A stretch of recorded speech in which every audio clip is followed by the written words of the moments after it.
This video is brought to you by Ridge Wallet. The next update for your wallet is here just in time for Christmas, and you can get up to 40% off by visiting my special discount link, ridge.com/skillup. Click the link below or stick around to the end of the video to learn more.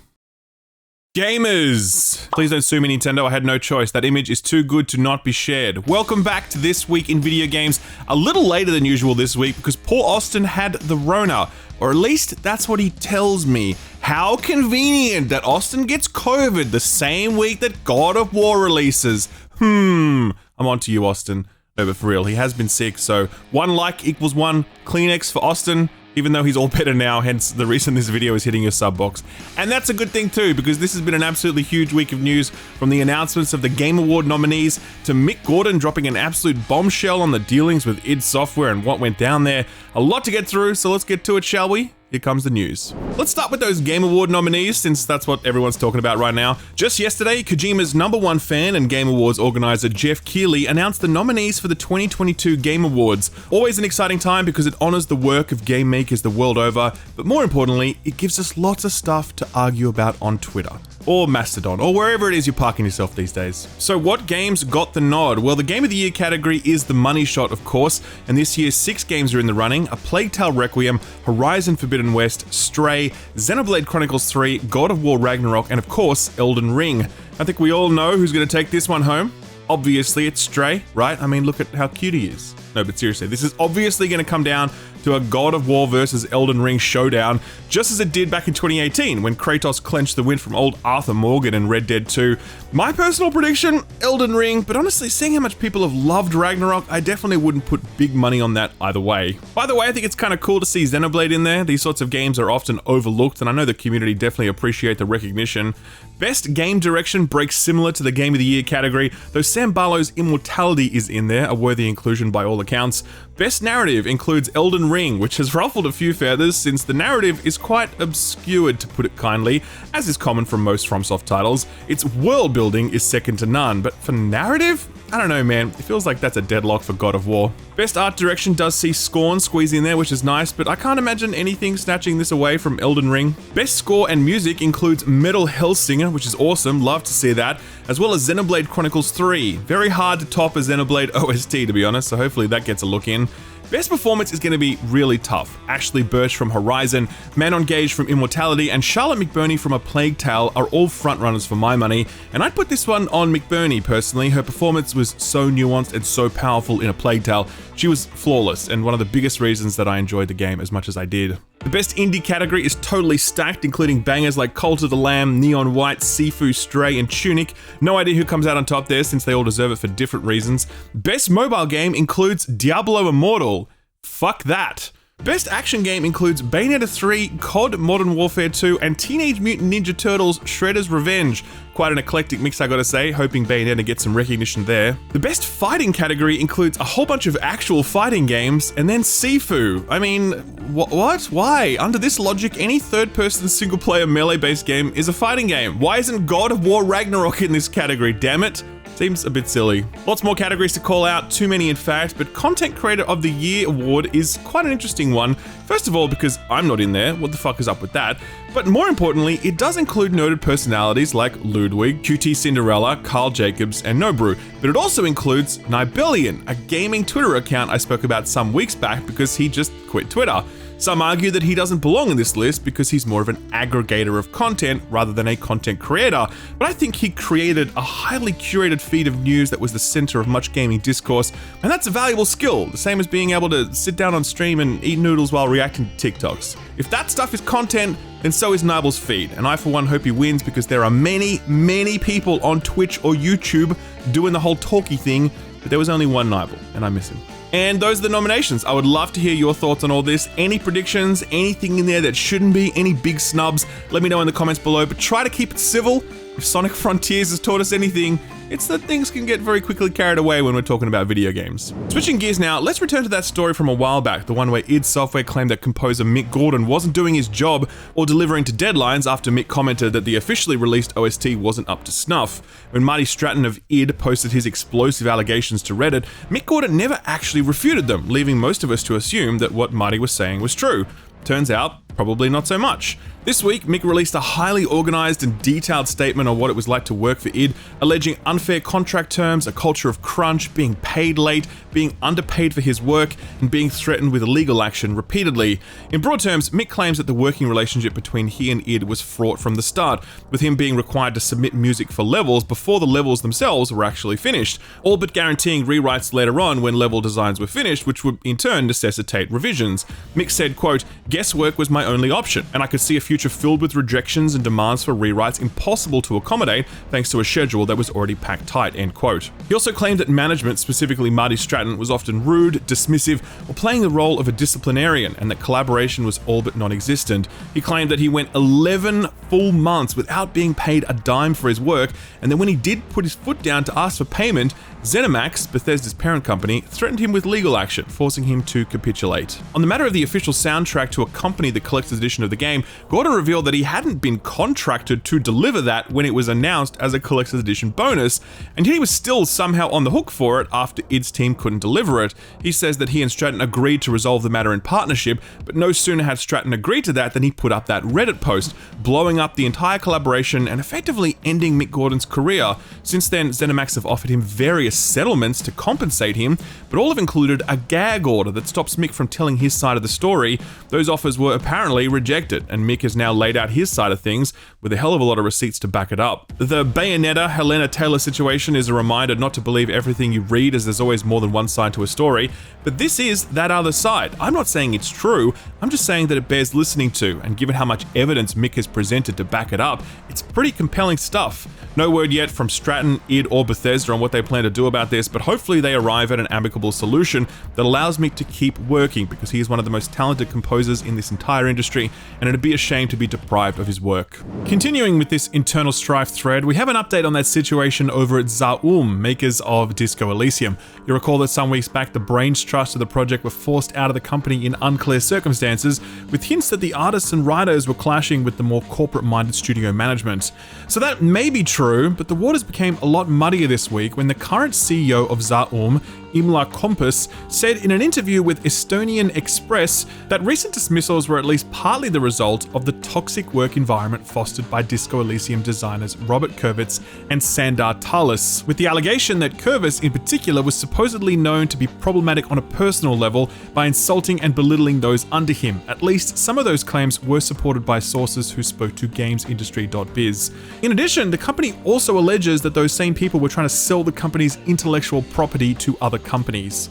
The flip side to this is that two of those sacked workers, Kurvis and Rostov, released their own statement this week alleging that the management of the studio has been snatched away by what they're calling fraudsters. They say that the money to fund the purchase of the studio was fraudulently obtained, and that one of the people involved in the transaction has a known history of fraud.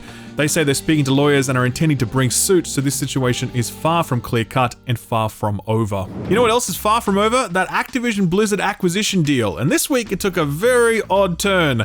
At the moment, it's being reviewed by the EU Commission, who do have the power to torpedo the deal if they see something they don't like, so tensions are high. Enter Ricardo Cardozo, who works for the EU Commission. He took to Twitter to drop this banger, quote, "The Commission is working to ensure that you will still be able to play Call of Duty on other consoles, including my PlayStation," end quote. That was not a great tweet. It was met with immediate backlash, as it's clearly not the role of the EU Commission to make sure that PlayStation fans can still play COD, and it's an especially bad look for one of their ranks to admit some sort of console bias. People rightly asked where this energy was for stuff like Starfield, which will be an exclusive after Microsoft snapped up Bethesda, or Spider-Man, who has forever been locked up on PlayStation. Old mate Ricardo would go on to clarify, quote, "I am not involved in the assessment of the merger and do not work in the department dealing with mergers. As is clear from my profile, my comments are personal and not a commission position whose decision will be taken on the basis of facts and the law," end quote. Probably should have led with that part, buddy. Rounding out our Microsoft news, in a recent interview with Wired, Phil Spencer was asked what he thinks about possible comeback for old RTS IPs that are laying dormant over at Activision Blizzard right now, to which he responded, quote, "Not only StarCraft, but Warcraft. When you think about the heritage of RTS games that we're talking about here, specifically from Blizzard, and I don't have any concrete plans today because I can't really get in and work with the teams, but StarCraft was a seminal moment in gaming, right? From an esports perspective, from an RTS on console perspective, and just from an RTS storytelling perspective in the genre. genre, end quote. While Phil did go out of his way to make sure the interviewer knew he had no concrete plans in the work for any of this, it's nice to see that Phil is keeping an open mind about the potential revival of these classic franchises, especially when most of the staff involved in them have actually left to form their own studio because they didn't have any faith in Blizzard to bring them back. Over on the PlayStation side of things, we have a possible leak that a slimmer PS5 is on the way for next year. One of the most prevalent talking points around the PS5 still today is its decidedly bizarre size and form factor. While a lot of people have certainly warmed up to it over the last couple of years, the sheer size of the thing has continued to be a common gripe among adopters, with it not fitting in some smaller entertainment centers or shelves nearly as well as the PS4 or even the PS4 Pro did. Well, right on cue, TheLeak.co are reporting that a PS5 redesign may be coming next year, though oddly the report did go out of its way to mention that this will not in fact be referred to as the PS5 Slim, despite effectively being a slimmer version of the console with a smaller size being the main purpose of its existence. This is a rumor, but it wouldn't be at all surprising if it were true. Most consoles do a slimming down of sorts a few years into their life cycle, usually to the benefit of the end user, since these redesigns tend to run cooler, require less voltage, as well as help with production and getting more consoles to market. So for those who have been struggling to find a place to put their bulky Gen 1 PS5s, you may be getting a solution next year, but it will involve buying a new PS5. Finally, and I hate to end on a bummer, but sad as it is, I think we must pay tribute to the passing of Kevin Conroy, the 66-year-old undisputed voice of the Batman. The iconic man behind the character in the Batman animated series as well as the excellent Arkham games. Conroy's passing was confirmed by fellow voice actors on social media as well as Warner Brothers, where they described him as, quote, the most beloved voice of Batman in the animated history of the character, end quote. Other characters have certainly done a great job portraying Batman, but for many of us, it's really always been Kevin Conroy's domain. Mark Hamill, who joined Conroy as the voice of the Joker on the animated series and the Arkham games, also wrote that, quote, he was one of my favorite people on the planet. I loved him like a brother. He truly cared for the people around him. His decency shone through everything he did. Every time I saw him or spoke with him, my spirits were elevated, end quote. Losing an iconic voice actor is one thing, but with how clearly he was loved and treasured by those around him, it really is a momentous loss for our industry and for the entertainment world at large. Rest in peace, Mr. Conroy. You'll leave some very big bat shoes to fill, and you will be forever missed. Alrighty then, let's do a quick lightning round to cap things off. Remember Vampire the Masquerade Bloodlines 2? Sure you do. Maybe. Well, according to Paradox, they swear the game is still in active development and very much coming, hinting that Bloodlines 2 could be out sometime next year. Paradox CEO Frederick Wester mentioned that he feels very good about the state of the game and that releasing in 2023 is, quote, absolutely not impossible, end quote. Yeah, I'm just gonna call it right now, there's no way in hell this game ships next year, but that's just a guess. Project Cars is dead. If you're asking what the fuck was Project Cars, well, you're the reason it's dead, I guess. With a glut of different racing licenses out there, from Need for Speed to Grid to Forza to Gran Turismo, the segment has never been more competitive, and this week EA took the axe to the license by saying, quote, decisions like this are very hard, but allow us to prioritize our focus in areas where we believe we have the strongest opportunity to create experiences that fans will love, end quote. Sounds a lot like EA just want to focus on Need for Speed and Grid, and for once, I can't blame them. Lionsgate CEO John Feldheim has said in a recent earnings call that the company has been exploring the idea and even entertaining pitches for a AAA John Wick game, saying, quote, we have been fielding proposals, end quote. All concerns about the possible pitfalls of a licensed movie IP being turned into a AAA video game aside, this one does seem like a no-brainer. My vote for the development studio? Slow Clap, the team who did Sifu. You're gonna tell me that wasn't a warm-up round for a John Wick game? Bitch, please. The team would absolutely crush that license like John Wick crushes goons in a nightclub, and I hope they get the chance to make it. And finally, Nintendo aren't raising the price of the Switch, but they aren't ruling out a price hike either. During a recent earnings call, they spoke briefly on the matter. Bloomberg reported saying, quote, Nintendo, asked whether it would raise Switch prices, says it won't take such actions at the moment, but will continue monitoring the situation and carefully consider. Given that Sony has raised the price of the PS5 and that Phil Spencer has hinted the same may happen with the Xbox consoles, this doesn't seem beyond the realm of possibility. So what got announced or delayed this week? Those looking to catch up on the past Tales of games but don't feel like busting out the old GameCube or PS3 to do so, at least for Tales of Symphonia. This is looking to be the definitive version of the game with enhanced visuals, new features, a steelbook case and little goodies like stickers and art prints and whatever. The remaster is releasing on all platforms and the release window, you already know what it is. February next year, of course. Why would it be any other month than February? February 17th to be precise. Ridiculous. Devolver Digital's Inscription is getting a Switch release on December 1st, which would be good news to anybody who enjoys odd horror-themed deck-building games with roguelike elements on the go. It's something we strongly suspected existed, but it's nice to get some official confirmation for it. Control 2. As far as release dates or concrete development details go, we know very little about Remedy's sequel to their excellent sci-fi action game, other than it apparently exists and it's in the very early concept stages. We also know that it's being published by 505 Games, that Remedy will continue to own the IP rights, and that the current development budget is around $50 million. With Alan Wake 2 currently in active development, it will probably be a while before we hear much more about Control 2, much less play it. That said, Remedy have a pretty strong track record, so there's a good chance this will rock when it releases sometime in the future. No delay announcements this week, but there was one cancellation. The survival shooter Scavengers is shutting down on December 16th. This news comes after a period of relative quiet for the developer Improbable Worlds Limited. In a statement on their website just a few days ago, they said, quote, "The last few months have seen a decline in the player base, and whilst we explored many options to reinvigorate server population while the game is in early access, it became clear that it was unsustainable to continue development and live service. We're all proud of what we accomplished and are grateful to every player who took time to play, even if it was just for a short while," end quote. The short while part is unfortunately quite accurate, as the game launched on Steam only about a year and a half ago, back in May 2021, and after a short burst of enthusiasm, it seems to have never managed to regain any momentum, burdened by a number of technical issues associated with its ambitious player count.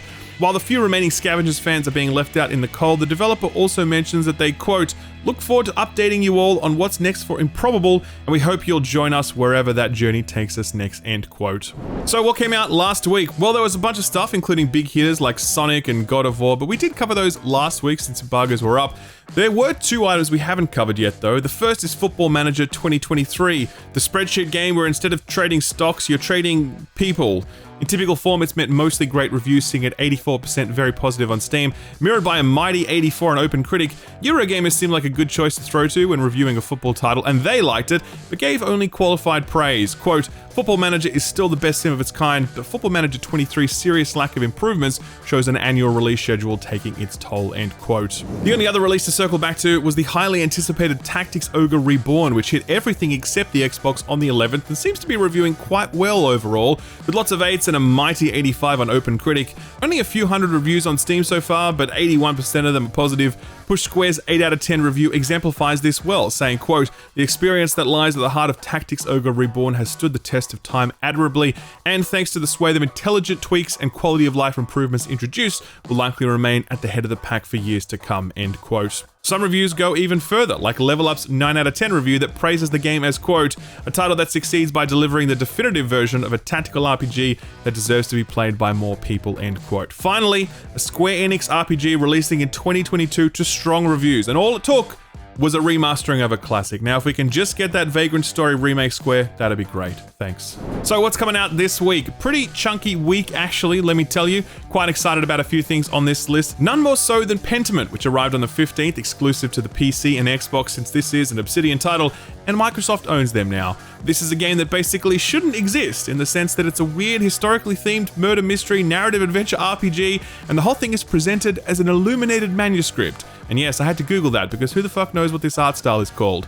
This one is sitting well and truly outside any box I've ever encountered before, and I'm always up for developers making weird shit because it often rules. Spoiler alert, it rules. The reviews for this one dropped yesterday, and it has absolutely crushed it. A mighty 87 on OpenCritic, with a whole bunch of 10 out of 10 scores from sites like IGN, VG247, and Well Played. IGN said of it, quote, "Pentiment is a clever medieval detective story with a gorgeously realized world that I can hardly recommend highly enough," end quote. Though the praise wasn't universal, with GameSpot representing the other end of the spectrum with a 6 out of 10 score and saying, quote, "Pentiment too often limits its most enjoyable pieces to reach an ending that makes sense, that is still unfulfilling," end quote. By the way, we actually have the game director for Pentiment, Josh Sawyer, joining the Friends Per Second podcast this week to talk about how he managed to sell Xbox on this whole thing, as well as the reception to the glowing reviews. If you'd like to tune in for that, then be sure to subscribe, ding the bell, or even subscribe to the podcast on your podcast platform of choice, link below the like button. Another Game Pass drop this week is Somerville, which dropped on the 15th, also exclusive to PC and Xbox. This one is from one of the people behind Play Dead, the team who did Limbo and Inside. They went their separate ways to form their own studios, Jumpship being being one of them, and this is the studio that made Somerville. It's similar in many aspects to both Limbo and Inside, especially in its focus on visual storytelling and beautiful composition, but that's kind of where the comparison stops, since this is a sci-fi adventure about a man trying to reconnect with his family. I gotta tell you, I played about an hour and a half of this, and sadly, I just wasn't having a good time. I found it to be quite clunky and quite unclear about where to go and what to do. Most of the time, I was just pushing myself against stuff to see if I could do anything with it. The visual clarity of Limbo and Inside were not retained here, and I think the title is all the worse for it. But those are just initial impressions, so don't put too much stock in those. We'll check in on the reviews next week. Call of Duty Warzone 2 launches on the 16th for all platforms bar the Switch. This is Activision's third swing at the Battle Royale formula, the first one being the ill-fated Blackout, and the second being the wildly successful Warzone. It's COD but Battle Royale, and given the ubiquity of this franchise, it's not surprising to know how much hype there is behind this one. Warzone 2 shakes up every aspect of the formula, from looting to the way circles work to the gulag itself, not to mention the inclusion of a third-person mode playlist. It looks kind of interesting, to be honest. I'm not a big Battle Royale dude, but even I'll boot this up to give it a whirl, especially given that it is free to play. Supermassive Games haven't quite been able to recapture the lightning in a bottle that was Until Dawn just yet. Despite shipping half a dozen similar games over nearly a decade since Until Dawn's release, the studio seems to still be looking for its next big thing. Though to be fair, the G.O.R.E did do quite well for itself. Not so much the Dark Pictures Anthology, a series of games which have always been good, but never great enough to make much of a ripple. Regardless, Supermassive are sticking with the franchise, shipping another one on the 18th in the form of The Devil in Me. Arriving on all platforms bar the Switch, this one does have a pretty awesome premise, tying into the story of real-life serial killer H.H. Holmes. As Netflix has shown us, the serial killer genre is so hot right now, so mayhap this entry will be the breakthrough success that the others have struggled to reach. By the way, Gamepass subscribers, this is yours as a day one release. Not bad at all. About 20 years ago, the world's PlayStation 2s were graced with the absolute insanity of GUNGRAVE, a game where you carry a literal coffin around on your back and use it to club enemies to death. In 2022, Grave has been resurrected in GUNGRAVE G.O.R.E to help prevent some sort of alien takeover by the worldwide spread of a drug called the Seed. You don't see cult favorites exhumed like this every day, so if this type of thing looks fun to you, you can pick it up when it releases on all platforms, bar the Switch on the 22nd, and it is priced at a very reasonable $49.99 US. While the Game of the Year race heats up between frontrunner Elden Ring and latecomer God of War Ragnarok, make way for a last-minute entrant. Goat Simulator 3. That's right, the sequel to Goat Simulator 1 is here. And it's 3 for some reason. Is this going to be good? Of course, yes, but is it going to be the GOAT? Well, obviously, yes, that would be weird if it wasn't, right? It's there in the title. For those who have not had the pleasure of Goat Simulator, just imagine Grand Theft Auto with all the cheats turned on and you're a goat. What's not to love? This one drops for PS5, Xbox Series consoles, and the PC on the 17th. And Game Pass subscribers, this is day one for you as well. I kid you not. Did you like that one? Like and subscribe.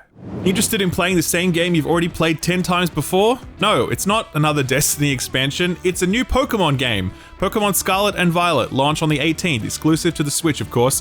While this next chapter in the Pokemon series is going back to the whole 2 games at once thing, it's also learning some lessons from the previous game and bringing those ideas over here, most notably the much larger open spaces and apparently deeper combat, but I'll believe that when I see it. Buy it once or buy it twice, because Pokemon got that scam down years ago and they just kept riding it. Congrats to them, I guess, but thank God no other developer followed them in their footsteps. Can you imagine an industry where every major game followed this same release model? That would be grim. Anyway, put this on your radar.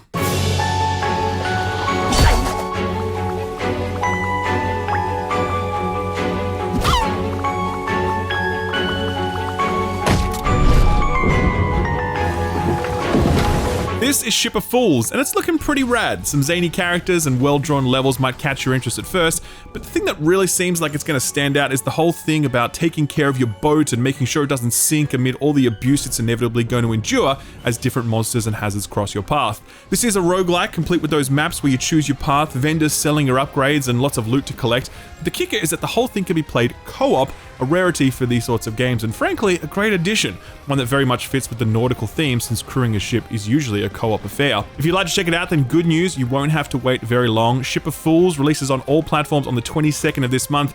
If you'd like to check it out, I've left a link to it over on my Steam Curator page, as well as links to all of the other Put This On Your Radar stuff I've recently covered. I'll leave a link to all of that below the like button. Sort of free stuff time now, and another quiet week as we grind through the month. Epic is here though, steadfast as always. Right now they're offering ALBA, a wildlife adventure Adventure, which is a cute adventure puzzle game with some Pokemon Snap energy. The other one is strategy stealth game Shadow Tactics Blade of the Shogun. Both of these games are only available for free until the 17th, so make sure you grab them quickly if you're interested. At that point, Dark Deity is up for grabs. This is a 2D JRPG inspired strategy game with a lot of Fire Emblem's energy, but not possessed of the same magic if reviews are to be believed. Still, a decent enough title given that Fire Emblems isn't available on PC and likely never will be. The other giveaway item is Evil Dead, the asymmetrical PvP game that pits you and your team of ashes against a player-controlled baddie a la Dead by Daylight, Friday the 13th, etc. This is meant to be pretty good, and it's a fairly recent release actually, so this is a great deal, especially if you've got a bunch of friends to play with. The basic tier offering from PS Plus dropped at the start of the month, but the PS Plus Extra and Premium tiers have just received their update. Headline item, The Elder Scrolls V Skyrim Special Edition. Todd sold it to you so many times he's trying to pawn it off as part of a subscription service. Genius. On top of that, Tom Clancy's Rainbow Six Siege, multiple Kingdom Hearts games, Oddworld Soulstorm, Chorus, and the two most recent Earth Defense games are all available on the Extra tier, which is a nice smattering of variety. They've also released multiple Ratchet & Clank games from the PS2 era on the Premium tier, but yeah, that tier still seems pretty silly, and you have to wonder how long it'll be until Sony flatten this whole thing out and just make it one all-inclusive price tag. At least that's my bet. To cap off this section, don't forget that as previously mentioned, upcoming games Pentiment and Somerville are both coming to Game Pass on their launch dates on the 15th, followed by Gungrave G.O.R.E on the 22nd, and Call of Duty Warzone is also free to play, and that one comes out on everything barring the Switch on November 17th, so it's actually a pretty good week for sort of free stuff, all things considered. Our feel-good story for the week brings us back to that age-old question. Are gaming chairs good? On the one hand, they're like that moment in The Simpsons when Milhouse's dad is like, I sleep in a racing car, do you? But on the other hand, people are like, oh no, they're bad for you. You should buy this ergonomics chair that looks like you're sitting on a coat rack. Finally, after years and years, this debate has been ended by none other than Mickey D's, or as you Americans call it, McDonald's. This week, they revealed the existence of a McDonald's gaming chair, a throne not only worthy of your backside, but one that will aid in the rapid expansion of your backside. In addition to the stylish yellow and black faux leather finishings, you also have dedicated French fry and drink holders, as well as a place to put your dipping sauce. The real star of the show, though, is the aptly named Heat Zone that retains heat to keep your Le Big Macs and Royales with cheese nice and warm. When you're gaming in France, of course. Stocks of these chairs are extremely limited, by which I mean there are 4 of them. 2 of them have already been given away to some UK streamers, a third is being given away as a prize in an upcoming Facebook competition, and the 4th is suspiciously MIA. Given the demand for these rare pieces of fast food furniture, I suspect that it has been stolen. Authorities are currently on the lookout for a shady-looking man obsessed with hamburgers who wears really long red neckties. His name? Donald Trump. Ladies and gentlemen, that is the show for the week. I hope you've enjoyed yourself at least a little bit. If you have, then please hit the like button for me, as that is a huge, huge help to the channel, as is subscribing and hitting that notification bell. This week, I got my hands on review code for Marvel's Midnight Suns, and I'm hoping to put up some impressions on Friday, and I'll have a review for that later on. And I also have a review coming for Evil West. That one's dropping next week, so lots to say on that one too. Plus, the podcast is going up this weekend. So, huge week of content. Hope you're here for it. Thanks again for watching. Take good care of yourselves, and I'll see you next time. Christmas is approaching fast, which means it's time to think about what you're gonna get special people in your life, like your brother, or your dad, or old mate Phil, who you play Destiny with, and he carries you to the lighthouse each and every week. Doesn't Phil deserve something special for all his hard work? Yes, he does. But buying gifts is tricky, since you never know what people are gonna like, or what they might already have. But here's something that most people are gonna be at least interested in. A Ridge wallet. I was using Ridge wallet well before they sponsored the channel. I saw it somewhere on YouTube since they're very big into the whole influencer marketing thing. I had one for almost 2 years, I think, before Ridge sent me a brand new one called North Shore. I really like this design. But if you don't like it, that's okay, because there are tons more colors to choose from matte black to navy to red to neon tiki? That's new. They also come in a variety of materials, from aluminium, or aluminum as Americans call it, to carbon fiber to straight up titanium. Is this the same stuff they use on rockets? I don't know, but it sounds cool, and it certainly won't ever bend when you sit on it. Ridge wallets can hold all of your cards, well, within reason, and they have different options for the back, including both a money clip and an elastic money strap. I prefer the strap personally. They're just an extremely comfortable and durable means of keeping your cards and cash safe. Those bulky leather wallets, I can't imagine ever going back to one of those now. These just sit so much more comfortably on the body, you notice it less, and they just look cooler. Ridge wallets are not only a great wallet upgrade for you, but they also make the perfect gift, since a lot of people don't know that there's a new, better type of wallet out there. So upgrade your own wallet or somebody else's by visiting ridge.com/skillup. In this holiday season, Ridge are digging deep to bring you and yours as much joy as possible, and that's why you can get up to 40% off your purchase when you visit that link. That's ridge.com/skillup. That is easily the steepest discount I've ever seen Ridge offer, so if you've ever been interested in a Ridge wallet for yourself or someone else, then now is the time. That's up to 40% off when you visit ridge.com/skillup. Thanks Ridge for sponsoring the video, and thank you for watching it.